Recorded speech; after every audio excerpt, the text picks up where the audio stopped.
श्री विश्वकर्मा कथा। सूत जी बोले, प्राचीन समय की बात है। मुनि विश्वामित्र के बुलावे पर मुनि और सन्यासी लोग एक स्थान पर एकत्र हुए सभा करने के लिए। सभा में मुनि विश्वामित्र ने सभी को संबोधित किया।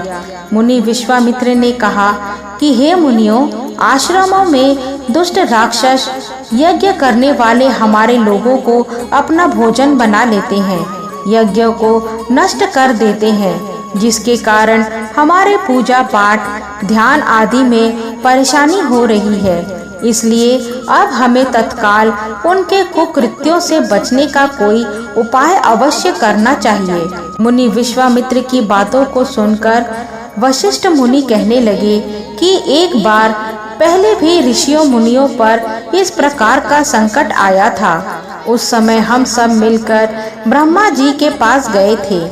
ब्रह्मा जी ने ऋषि मुनियों को संकट से छुटकारा पाने के लिए उपाय बताया था।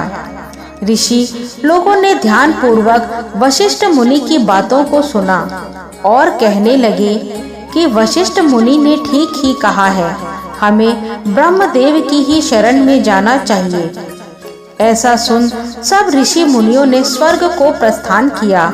मुनियों के इस कष्ट को सुनकर ब्रह्मा जी को बड़ा आश्चर्य हुआ। ब्रह्मा जी कहने लगे कि हे मुनियों, राक्षसों से तो स्वर्ग में रहने वाले देवता को भी भय लगता रहता है, फिर मनुष्यों का तो कहना ही क्या, जो बुढ़ापे और मृत्यु के दुखों में लिप्त रहते हैं। उन राक्षसों को नष्ट करने में श्री विश्वकर्मा समर्थ हैं। आप लोग श्री विश्वकर्मा के शरण में जाएं। इस समय पृथ्वी पर अग्नि देवता के पुत्र मुनि अंगिरा यज्ञों में श्रेष्ठ पुरोहित हैं, और जो श्री विश्वकर्मा के भक्त हैं वही आपके दुखों को दूर कर सकते हैं। इसलिए हे मुनियों, आप उन्हीं के पास जाएं। सूत जी बोले, ब्रह्मा जी के कथन के अनुसार मुनि लोग अंगिरा ऋषि के पास गए। मुनियों की बातों को सुनकर अंगिरा ऋषि ने कहा, हे मुनियों, आप लोग क्यों व्यर्थ में इधर उधर मारे फिर रहे हैं? दुखों को दूर करने में विश्वकर्मा भगवान के अतिरिक्त और कोई भी समर्थ नहीं है। अमावस्या के दिन आप लोग अपने साधारण कर्मों को रोककर भक्ति पूर्वक श्री विश्वकर्मा कथा सुने और उनकी उपासना करें। आपके सारे कष्टों को विश्वकर्मा भगवान अवश्य दूर करेंगे।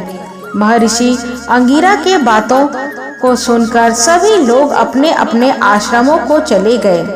तत्पश्चात अमावस्या के दिन मुनियों ने यज्ञ किया। यज्ञ में विश्वकर्मा भगवान का पूजन किया, श्री विश्वकर्मा कथा को सुना, जिसका परिणाम यह हुआ कि सारे राक्षस भस्म हो गए। यह विघ्नों से रहित हो गया, उनके सारे कष्ट दूर हो गए। जो मनुष्य भक्ति भाव से विश्वकर्मा भगवान की पूजा करता है, वह सुखों को प्राप्त करता हुआ संसार में बड़े पद को प्राप्त करता है।